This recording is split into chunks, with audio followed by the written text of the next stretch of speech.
Et bon, Jamie, on va se faire le débrief de ce Nantes OGC Nice. Et franchement, les gars, quelle déception. Ah, vraiment, je suis. Ouais, je suis déçu. Je suis même. En vrai, je suis même plus énervé parce que avec ce club, j'arrive plus. J'arrive plus à m'énerver. J'arrive plus. Non, mais déçu.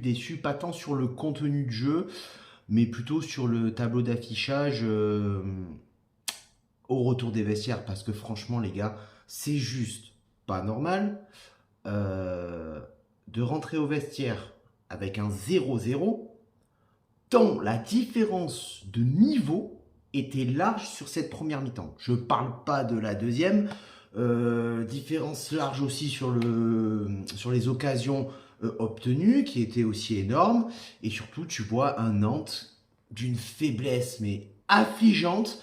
Et à la mi-temps, les gars, à la mi-temps, on doit gagner minimum 3-0. Minimum, se mettre à l'abri, pouvoir encaisser éventuellement un but qui réduira le score, mais 3-0 à la mi-temps, c'est juste la base. La base. Au nombre d'occasions qu'on a eues et au niveau du contenu de jeu où on était vraiment supérieur. Sauf que on est Nice. On est Nice et j'ai envie de te dire, on a dans notre ADN quelque chose qui ressemble à je suis un club qui est capable de relancer des équipes cadavériques, des morts vivants, hein, en se prenant un pion en deuxième mi-temps sorti de nulle part, hein, et surtout de faire croire à ces genres d'équipes qui vont gagner le match. Voilà, c'est ça notre ADN, hein, c'est de relancer des équipes pitoyables. Avec tout le respect que j'ai pour Nantes, excusez-moi, ça fait des années que vous flirtez avec la relégation. Donc il y a un moment donné, les gars, vous allez descendre. Vous inquiétez pas pour ça, ça va arriver plus vite que prévu. Hein, parce que, à un moment donné, voilà, on va dire ce qui est. Et surtout, donc tu te prends le but. Hein, et alors moi, j'ai envie de dire, bien fait pour votre gueule. À un moment donné, allez vous faire enculer et sortez-vous un peu les doigts du cul. Donc vous prenez ce but. Pour moi, j'ai envie de te dire, tu sais quoi, logique en fait, avec toutes les occasions que tu as eues.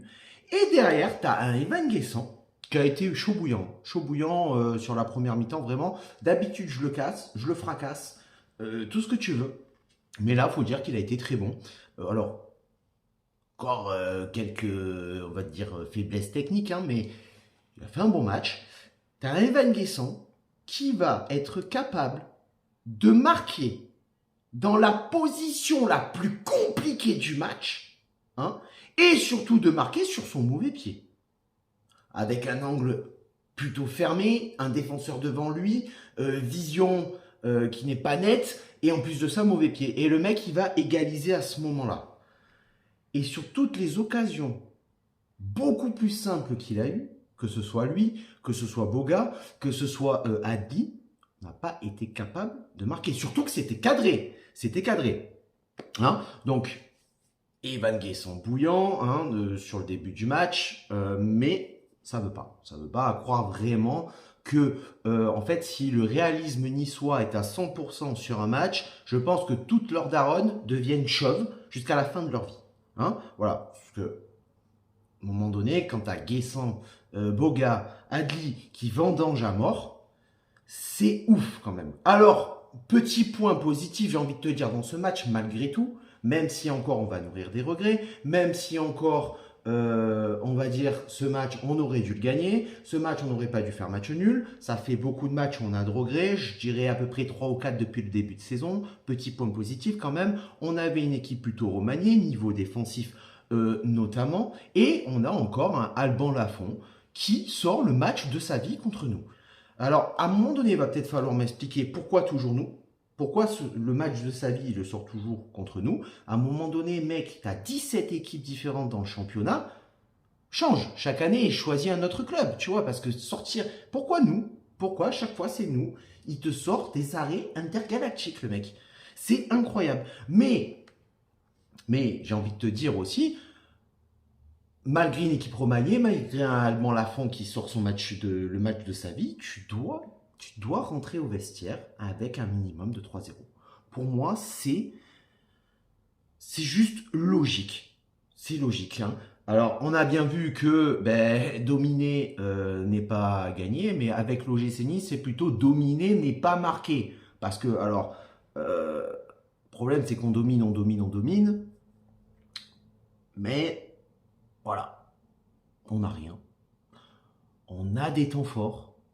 En première mi-temps, on a un temps fort qui s'éternise sur la première mi-temps, un temps fort qui est très long, où vraiment on est en train d'asphyxier la défense nantaise. Ils savent plus où ils habitent, ils sont complètement désorganisés. Euh, et Nantes derrière, c'est une action au début de mi-temps, une action en fin de mi-temps, c'est tout. Après, c'est le vide. C'est le néant technique du côté de Nantes, c'est le vide. Le vide. Mais au niveau du contenu de jeu, il n'y a rien. Et nous, derrière, on arrive à sortir quand même un très bon pressing sur le porteur du ballon, des récupérations hautes, des bonnes transmissions, un jeu haut, et on met vraiment quelque chose. Sauf que on est aussi doux devant les cages, on est aussi doux que des Canaries. Du coup, ça passe pas. Ça ne passe pas. Et moi, franchement, ça me désole. Ce genre de. Parce que c'est pas la première fois, c'est pas le premier match où ça se passe comme ça. C'est pas la première saison. Ça fait plusieurs saisons qu'on attaque. Soit on ne marque pas avec 100 000 occasions, soit on a 2 occasions dans le match, mais on va marquer qu'un seul but. Il y a toujours quelque chose qui ne va pas. Chaque saison, c'est toujours pareil. On demande des buteurs, on n'a pas de buteurs. Donc au final, dans ce match, je vais m'arrêter là. On manque tout simplement de spontanéité, on manque de vista aussi sur certains faits de jeu, sur certaines actions. Et puis voilà, le problème, c'est qu'arrive la deuxième mi-temps. Et le rapport de force, il s'équilibre un petit peu. Et Nantes a envie de bien faire, puisque Nantes va nous mettre un pion et va ouvrir le score. Derrière, on va réagir très rapidement, ce qui un petit peu va peut-être sauver le match quelque part, où on va pas se sentir asphyxié et que vraiment le rapport de force va complètement s'inverser et c'est Nantes qui va dominer. Mais à aucun moment, en fait, dans cette deuxième mi-temps, je peux voir l'OGC Nice aller chercher ce deuxième but et comment se compliquer la vie alors que ça peut être hyper simple. C'est toute la philosophie de ce club en fait. C'est pas possible. T'as personne devant les cages, t'as aucun défenseur, pas de gardien, tu vas être capable de la foutre au-dessus ou à côté ou sur le poteau, même encore mieux parce que tu touches le poteau là, c'est apothéose, c'est chez Football Champagne. Euh, donc voilà, c'est vraiment sur ce match, ouais, j'ai même pas de réaction en fait. J'ai même pas de réaction. Et surtout que sur la fin de match, tu vois vraiment que c'est Nantes qui va appuyer pour aller chercher la victoire et pour mettre ce deuxième but libérateur qui aurait été presque logique en fait. Parce que moi personnellement, si Nice perdait ce match, j'aurais dit bien fait pour votre gueule. Ça m'aurait fait chier, mais bien fait pour votre gueule à un moment donné. Vous voulez pas être tueur devant le but, vous avez pas envie d'être méchant avec vos adversaires, je sais pas. Il n'y a pas de, il y a pas il y a le classement fair play, il y a le classement des cartons jaunes, des cartons, il n'y a pas de classement de gentillesse en fait. La gentillesse, le classement gentillesse, ça n'existe pas en Ligue 1 ni dans tous les autres championnats européens et mondiaux, j'ai envie de te dire. Donc je sais pas, à un moment donné, écrasez vos adversaires en fait, en les respectant, mais écrasez-les, défoncez-les. Si vous devez leur mettre 10 buts, mettez-leur 10 buts. C'est pas grave, ils vont s'en remettre. On a été capable de le faire contre Saint-Etienne. Bon, le niveau de jeu n'est pas le même.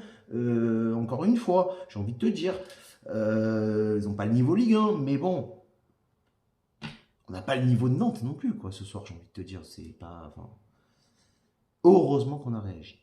Et voilà, Midi Sartre, c'est tout pour ce débrief. J'ai pas envie d'en dire plus. Je pense que j'ai dit le plus important. J'ai décrit ce qui allait pas et j'allais dire ce qui allait. Voilà. Deux choses, peut-être. Sur ce, on se retrouve pour le prochain débrief. Ciao, viva, la Bayeta et Isanis.